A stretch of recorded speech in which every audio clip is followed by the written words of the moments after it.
झाले असतील. आम्ही या नवीन बिल्डिंगमध्ये राहायला आलो होतो. बिल्डिंग तशी जुनी असली तरी तिची रचना खूप हवेशीर होती. 4 मजली इमारतीत 4थ्या मजल्यावर आमचं नवीन भाड्याचं घर होतं. तिथे आमच्या आधीच एक सुखी कुटुंब राहत होतं. सुरुवातीला आमची त्यांच्याशी थोडीफार ओळख झाली होती. ते नवरा बायको आणि त्यांची गोड 10 वर्षांची मुलगी असे 3 जण तिथे आनंदाने राहत होते. त्यांच्या प्रेमळ वागणुकीने आम्हालाही तिथे लवकरच घरच्यासारखं वाटायला लागलं. पण जसा जसा वेळ जात होता तसं तसं आमचं बोलणं अधिक वाढत गेलं. समोरच राहायला असल्यामुळे आणि आमच्या मजल्यावर दुसरं कोणी नसल्यामुळे समोरच्या वहिनी अधूनमधून आमच्या घरी येत असत. त्यांच्या येण्याने घरात एक प्रकारची जिव्हाळी निर्माण व्हायची. त्या वहिनी खूप मनमिळावू आणि हसऱ्या स्वभावाच्या होत्या. त्यांच्यासोबत गप्पा मारताना वेळ कसा जायचा हे कळायचं सुद्धा नाही. ते आमच्या घरी आल्यावर माझ्या बायकोला कामात मदत करायच्या आणि माझ्याशीही मित्रत्वाने बोलायच्या. त्यांच्या आपुलकीच्या वागण्याने आमचं नातं हळूहळू अधिक घट्ट होत गेलं. त्यांचा नवरा कामासाठी बहुतेक वेळा बाहेरगावी असायचा आणि त्यांची मुलगी शाळेत गेलेली असायची. त्यामुळे वहिनींना घरी थोडं एकटं वाटायचं.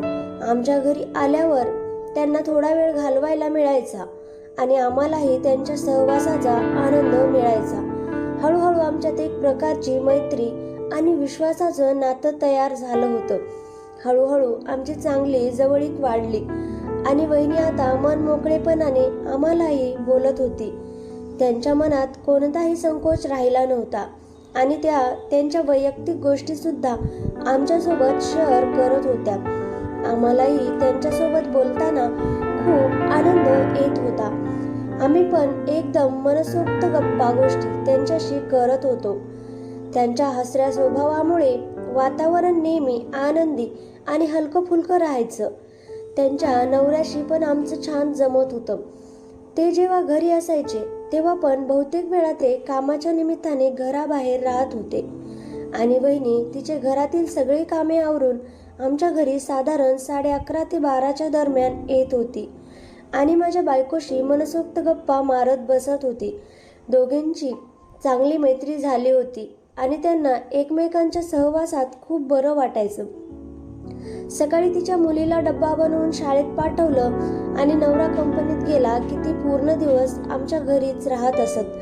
तिची मुलगी पण शाळेतून आली की ती पण आमच्याच घरी खेळायला आणि गप्पा मारायला येत असे. ते दोघेही संध्याकाळीच त्यांच्या घरी जात होते. आम्ही एकमेकांना आता जास्त जवळून ओळखायला लागलो होतो. आमचे सुखदुःख एकमेकांशी व्यक्त करत होतो आणि एका कुटुंबासारखं मस्त मजेत राहत होतो. आमच्यात एक अनोखं आणि घट्ट नातं तयार झालं होतं ज्यात प्रेम, आपुलकी आणि विश्वासाचा ओलावा होता. मी ऑनलाईन क्लास घेत होतो त्यामुळे नेहमी घरीच असायचो. कधी तर बाहेर जात असे. आम्ही इतके एकमेकांत गुंतलो होतो की कधी आम्ही बाहेर हॉटेलला जेवण करायला जाणार असलो तर त्यांना सोबत घेतल्याशिवाय जेवण करायला जात नव्हतो. त्यांच्याशिवाय आम्हाला अधुरं वाटायचं आणि ते पण जेवण करायला बाहेर जाणार असतील तर आम्हाला सोबत घेऊन जात असत. आमच्यात कुटुंबासारखी ओढ निर्माण झाली होती. एकमेकांच्या सहवासाशिवाय आम्हाला चैन पडत नसे. परंतु बऱ्याच वेळा वहिनीचा नवरा कामामुळे आमच्यासोबत जेवण करायला किंवा बाहेर फिरायला येत नसे. त्यामुळे वहिनी त्यांच्यावर नाराज असायची आणि मला म्हणायची, तुमची बायको खूप नशीबवान आहे कारण तिला तुमच्यासारखा नवरा मिळाला आहे. तिचं ते बोलणं मला खूप आवडत होतं. तिच्या त्या शब्दांत एक प्रकारची प्रशंसा आणि अपेक्षा दडलेली असायची. असेच एक दिवस आम्ही पाणीपुरी खायला जायचं ठरवलं आणि वहिनी पण आनंदाने तयार झाली. आम्ही संध्याकाळी तयार होऊन त्यांच्या येण्याची वाट बघत बसलो होतो. वातावरणात एक प्रकारचा उत्साह आणि आनंद होता. वहिनी तयार होऊन आल्यावर त्या खूप आनंदी दिसत होत्या. त्यांच्या चेहऱ्यावर एक वेगळीच चमक होती. आम्ही सगळे मिळून पाणीपुरी खायला गेलो आणि खूप धमाल आली. त्या दिवशी वहिनी खूप मनमोकळ्या गप्पा मारत होत्या आणि त्यांच्या चेहऱ्यावरचं हास्य बघून मला खूप बरं वाटत होतं. त्या क्षणी आम्ही सगळे दुःख विसरून फक्त आनंदात जगत होतो. 2-3 दिवसांनी माझ्या बायकोचा वाढदिवस होता, म्हणून आम्ही सगळेजण बाहेर जेवण करायला जायचे ठरवले आणि वहिनीचा नवरा पण आमच्यासोबत येणार होता. त्यामुळे वहिनी खूप आनंदी दिसत होती आणि त्यांच्या चेहऱ्यावर एक प्रकारची उत्सुकता जाणवत होती. आम्हालाही त्यांना सोबत घेऊन जायला खूप बरं वाटणार होतं. पण अचानक त्यांच्या नवऱ्याचा कॉल आला आणि त्याने सांगितलं की त्याला काय महत्त्वाचं काम आलं आहे, त्यामुळे त्याला घरी यायला उशीर होणार आहे. म्हणून त्यांनी आम्हाला बाहेर जाऊन येण्यास सांगितलं. त्याचा कॉल आल्यावर वहिनीच्या चेहऱ्यावरची आनंदाची चमक एकदम ओसरली आणि तिथे एक उदासीनता जाणवू लागली. त्यांचं न येणं तिला खूप वाईट वाटलं होतं, हे तिच्या चेहऱ्यावरून स्पष्ट दिसत होतं. मी तिला तिच्या चेहऱ्याकडे बघून काळजीने विचारलं, काही अडचण आहे का वहिनी? तर ती हलक्या आवाजात मला म्हणाली, आमचे हे येणार नाहीत. तिच्या त्या दुःखी बोलण्याने मलाही थोडं वाईट वाटलं. मी तिला समजावण्याचा प्रयत्न करत म्हणालो, बरं वहिनी, मग आपण उद्या जाऊयात का? उद्या ते पण फ्री असतील? तर ती हळू आवाजात म्हणाली, नाही, आज वाढदिवस आहे आणि तुमचा जेवणाचा प्लॅन पण आहे, तर आपण आजच जाऊया. मी म्हणालो, ठीक आहे. असं म्हणून तिने स्वतःला सावरण्याचा प्रयत्न केला आणि आम्ही बाहेर जाण्यासाठी निघालो. त्या उदासीन वातावरणात पण बाहेरच्या मस्त थंड वाऱ्याने आम्हाला थोडा आधार दिला आणि माझी मुलगी पाणीपुरी खायची म्हणत होती, म्हणून मी म्हणालो, आपण अगोदर एक पाणीपुरी खाऊ आणि नंतर हॉटेलला जाऊ. पाणीपुरी खाऊन झाल्यावर आम्ही जेवण करायला एका चांगल्या हॉटेलमध्ये गेलो आणि टेबलवर जाऊन बसलो. पण वहिनीच्या चेहऱ्यावरची उदासी अजूनही पूर्णपणे गेलेली नव्हती, हे मला जाणवत होतं. आम्ही केक आणला आणि कापला व सर्वांनी वाढदिवस साजरा केला आणि केक पण खाल्ला. नंतर आम्ही हॉटेलमध्ये टेबलवर बसलो होतो आणि वातावरणात एक प्रकारची शांतता होती. तेवढ्यात माझ्या बायकोला फोन आला आणि ती बाजूला जाऊन मोठ्याने हसून बोलत होती. आमची मुलगी पण बाजूला खेळण्यात गुंग झाली होती.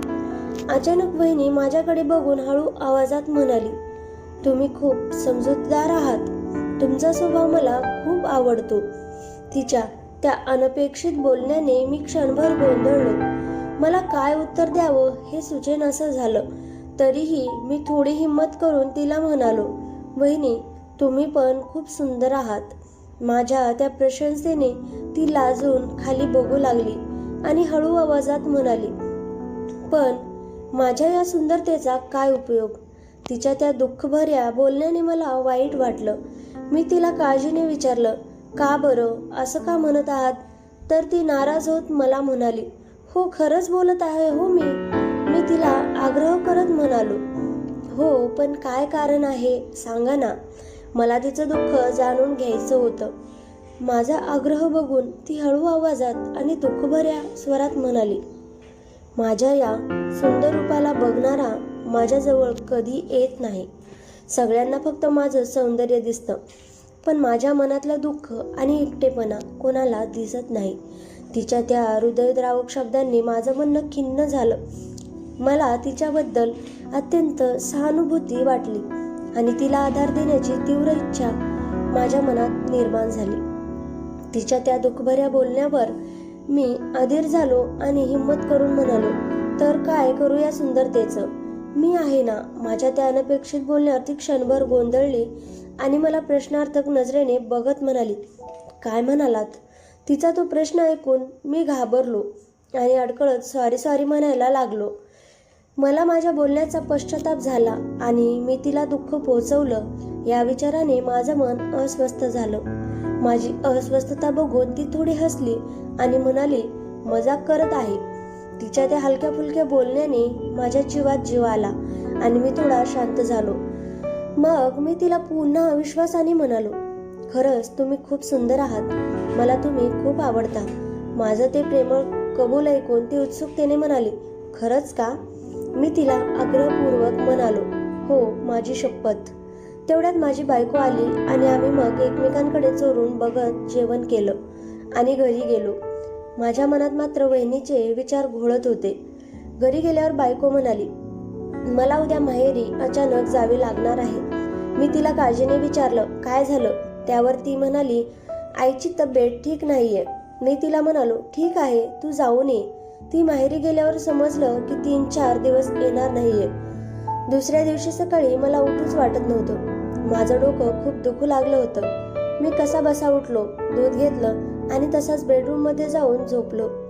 दार अर्धवट उघडं ठेवलं होतं. माझं मन बहिणीच्या विचारात गढून गेलं होतं. जवळपास 11:30च्या सुमारास समोरच्या वहिनींनी धडधड करत दार ढकललं आणि तडक माझ्या बायकोचं नाव घेत आत आल्या. त्यांच्या घाईगर्दीने माझी अधुरी झोप मोडली आणि मी आतूनच खिन्न आवाजात म्हणालो, ती घरात नाहीये. माझा आवाज खोल आणि आजारी वाटत असल्यामुळे बहुतेक त्यांना लगेच जाणवलं असावं, कारण वहिनी माझ्या आवाजाच्या दिशेने बेडरूमकडे येत काळजीने विचारू लागल्या, अहो, आजारी आहात का? त्या थेट आत आल्या आणि मला बेडवर झोपलेलं बघून काळजीच्या स्वरात म्हणाल्या, अगो बाई, काही दुखतंय का? त्यांच्या आपुलकीच्या प्रश्नाने मला थोडा आधार मिळाला आणि मी हळू आवाजात हो म्हटलं. त्यांनी लगेच उत्सुकतेने विचारलं, काय दुखतंय? मी निस्तेजपणे म्हणालो, डोकं दुखतंय. त्या काळजीने म्हणाल्या, काही लावलं की नाही? औषध वगैरे घेतलं का? मी निराशपणे उत्तर दिलं, घरात औषधाची बाटली सापडली नाही. त्यावर त्या हळू आवाजात म्हणाल्या, मला म्हणायचे मी दिली असती. त्यांच्या त्या प्रेमळ बोलण्याने माझं मन भरून आलं आणि मी फक्त गप्प बसलो. मला त्यांच्या आपुलकीची आणि काळजीची जाणीव झाली आणि क्षणभर माझ्या डोळ्यात हलकेच पाणी तरळले. माझ्या शांततेला पाहून त्या माझ्या जवळ बसल्या आणि माझ्या कपाळावर हळुवारपणे हात फिरवू लागल्या. त्यांच्या त्या स्पर्शाने मला खूप बरं वाटलं. त्यांच्या डोळ्यात माझ्याबद्दलची काळजी स्पष्ट दिसत होती आणि त्या क्षणी मला माझ्या बायकोची आठवण झाली. मी त्यांच्याकडे कृतज्ञतेने पाहिलं आणि माझ्या मनात त्यांच्याबद्दलचा आदर आणखी वाढला. तशा त्या लगेच आपल्या घरी गेल्या. त्यांची एक मुलगी शाळेत गेली होती आणि पती सकाळी ऑफिसला. त्यामुळे 4थ्या मजल्यावर आम्ही दोघेच होतो. खरं तर त्यांच्या तत्काळ मदतीच्या वृत्तीने माझं मन कृतज्ञतेने भरून आलं. वहिनींनी एका हातात ताटात गरमागरम पोळी भाजी आणि दुसऱ्या हातात विक्स व दुसरा एक मलम आणला. माझ्याजवळ येऊन काळजीच्या स्वरात म्हणाल्या, थोडे खाऊन घ्या बरे. आणि त्यांनी मला बळजबरीने 2 पोळ्या खायला भाग पाडले. त्यांच्या त्या आग्रहापुढे माझं काही चाललंच नाही. पोटात अन्न गेल्यावर मला थोडं बरं वाटलं. त्यांनी मला हळुवारपणे झोपायला लावलं आणि प्रेमळपणे म्हणाल्या, मी लावू का तुमच्या डोक्याला विक्स? मी त्यांना नको कशाला म्हणालो, पण त्यांनी असे काय करता, झोपा बरे नीट म्हणत मला थेट आदेशच दिला. त्यांच्या त्या अधिकारयुक्त प्रेमळपणापुढे मी एका गुलामासारखा झोपलो. मी झोपल्यावर त्या माझ्याजवळ बसल्या आणि माझ्या डोक्याला हळूहळू विक्स लावू लागल्या. त्यांच्या नाजूक बोटांचा स्पर्श माझ्या डोक्याला शांतता देत होता. मला तर काय होते हे समजतच नव्हतं. वहिनी खरंच खूप सुंदर होत्या आणि त्यांच्या या काळजी घेण्याच्या अंदाजाने मी तर पुरता घायाळ झालो होतो. माझ्या मनात त्यांच्याबद्दल एक अनोखी भावना निर्माण झाली. त्या माझ्या डोक्याला विक्स लावत होत्या आणि मी त्यांच्या जवळच असल्याने एक प्रकारची ऊब अनुभवत होतो. त्यांच्या डोळ्यात माझ्याबद्दलची भावना स्पष्ट दिसत होती आणि त्या क्षणी मला त्यांच्याबद्दल अत्यंत आदर आणि प्रेम वाटलं. माझं आजारपण कुठेतरी हरवून गेलं आणि त्यांच्या सहवासात मला एक अनोखा आनंद मिळाला. त्यांनी माझ्या नजरेला नजर भिडवली आणि माझ्या मनात बदललेले विचार त्यांनी नक्कीच ओळखले. त्यांच्या डोळ्यात एक प्रकारची चमक दिसत होती, जी माझ्या मनात अनोखी खळबळ निर्माण करत होती.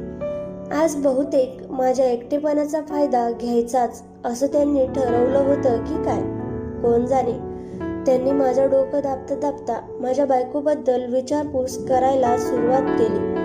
ती 2-3 दिवस येणार नाही हे कळल्यावर त्यांनी माझ्यावर पहिलं जाळं टाकलं.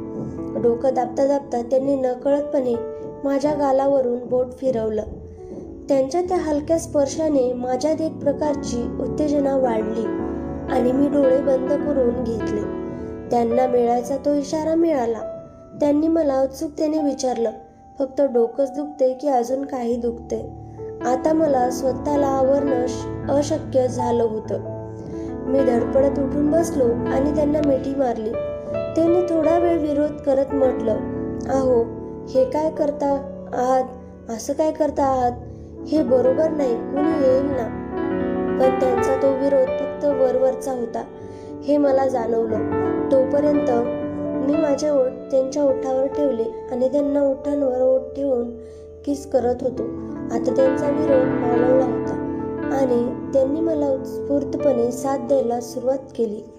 त्यांच्या उष्ण श्वासांची ऊब आणि प्रेमळ प्रतिसाद माझ्यात एक नवचैतन्य निर्माण करत होता. त्या क्षणी आम्ही दोघेही सर्व बंधनं विसरून एकमेकांत हरवून गेलो. मी त्यांना माझ्या हृदयातली खरी भावना बोलून दाखवली.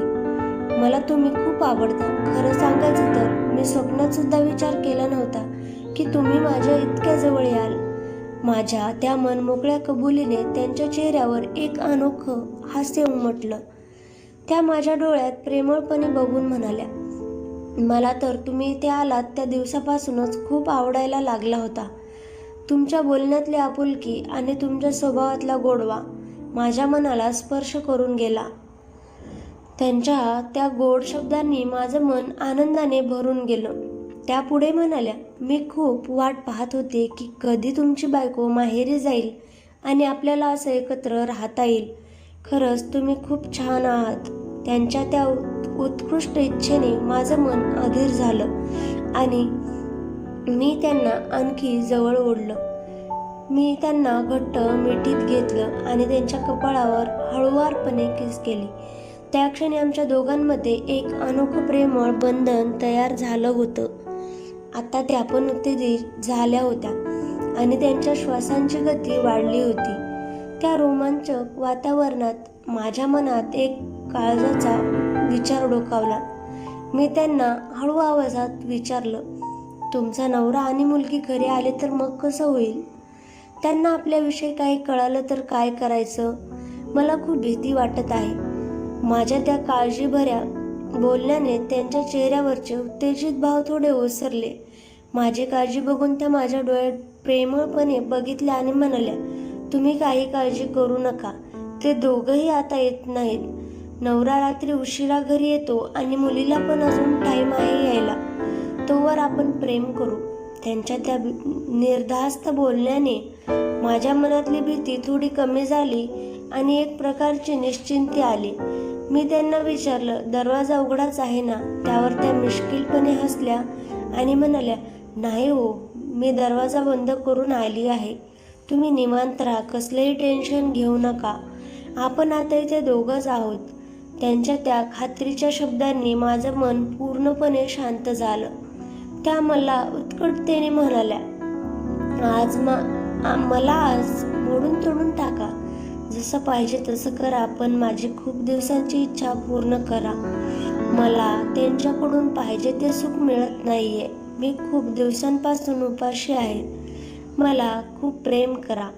त्यांच्या त्या भावूक आणि आर्त विनंतीने माझं मन पिळवटून निघालं. मला त्यांच्या एकटेपणाची आणि अतृप्ततेची जाणीव झाली. त्यांच्या त्या हृदयद्रावक शब्दांनी माझं मन सहानुभूतीने भरून आलं आणि मी तिला अत्यंत घट्ट मिठी मारली. त्या क्षणी माझं मन त्यांच्या दुःखाने व्याकुळ झालं आणि त्यांना भरभरून प्रेम करण्याची इच्छा माझ्या मनात दाटून आली.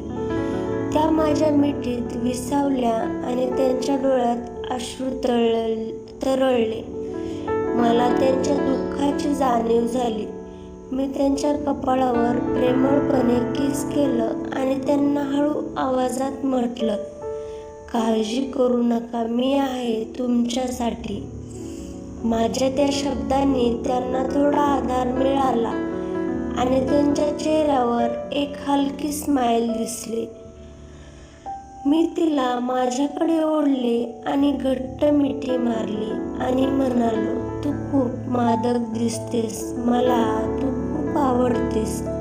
ती पण खुश होऊन मला म्हणाली, तुम्ही पण मला खूप आवडता. मी पण तुमच्या प्रेमात पडली आहे. ती मला घट्ट बिलगली. मला पण खूप मस्त वाटत होतं. थोडा वेळ असे चालू राहिले आणि मग मी तिच्यावर तुटून पडलो. ती म्हणाली, माझा नवरा मला पाहिजे तसं सुखी ठेवत नाही, त्यामुळे मी खूप दिवसापासून उपाशी आहे. मला आज ते सुख पाहिजे. मी म्हणालो, माझी राणी, तू काही काळजी करू नको, मी आहे ना. आता आपण 3-4 दिवस खूप मजा करूया. ती पण खुश होऊन हो म्हणाली आणि आम्ही दोघेही त्या क्षणाचा मनसोक्त आनंद घेत होतो आणि एका नव्या आणि रोमांचक अनुभवाच्या दिशेने प्रवास करत होतो. तीही मला पूर्णपणे साथ देत होती आणि आता तर वेड्यासारखी माझ्यावर तुटून पडली. अखेर एका अंतिम टोकावर येऊन पोहोचलो. तिच्या डोळ्यात एक वेगळीच चमक दिसत होती आणि तिच्या चेहऱ्यावर तृप्तीचे भाव स्पष्टपणे जाणवत होते. ती प्रत्येक क्षणाचा मनसोक्त आनंद घेत होती आणि तिच्या मनातली इच्छा पूर्ण होत होती. आणि मग तो क्षण आला जेव्हा आम्ही दोघेही एका अनोख्या शांततेत विलीन झालो.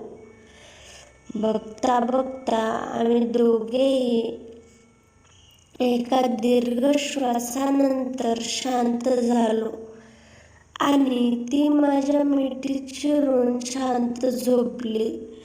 पुन्हा आम्ही सायंकाळीच उठलो.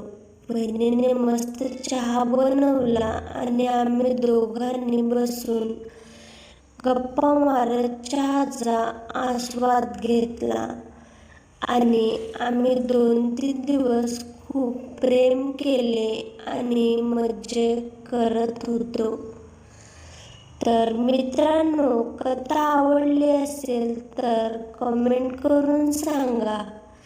व्हिडिओला लाईक करा, चॅनेलला सबस्क्राईब करायला विसरू नका. चला तर मग पुन्हा भेटूया अशाच नवीन व्हिडिओमध्ये. धन्यवाद.